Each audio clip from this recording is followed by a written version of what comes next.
মোস্তফা কামাল রাজের প্রতি আমার অভিযোগ আছে যে ওনার গল্পগুলির করে আমার যেটা হয় আমার অসুস্থতা বাড়ে। মোস্তফা কামাল রাজের প্রতিটা গল্পই আসলে আমার গল্পের সাথে কিভাবে যেন মিলে যায়। যতবারই আমি তোমাদের গল্প করি আমার চাচির কথা অনেক ফিল হয়। মোস্তফা কামাল রাজের প্রতি আমার অভিযোগ আছে যে ওনার গল্পগুলির করে আমার যেটা হয় আমার অসুস্থতা বাড়ে। যে এই যে চাচা চাচি তোমাদের গল্পের সময়ও আমার খুব কষ্ট হয়েছিল যে আমি বাবা মা দেখি নাই, চাচা চাচি দেখেছি, চাচা চাচি। তো আমার চাচি ছিলেন পাগল, উনি শিকলে বাঁধা থাকতেন।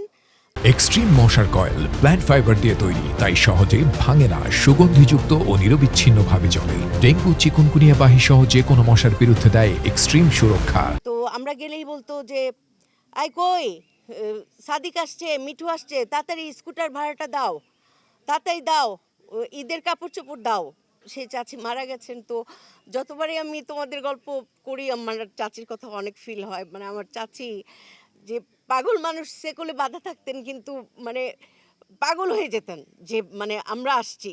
চাচি মানে চাচি কি জিনিস, একটা পাগল চাচি থেকেই শেখা যায় যে চাচি কতটা মায়াময় হতে পারে।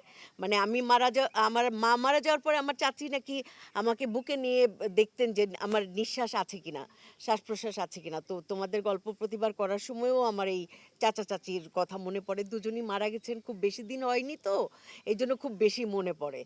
তো মোস্তফা কামাল রাজের প্রতিটা গল্পই আসলে আমার গল্পের সাথে কিভাবে যেন মিলে যায়।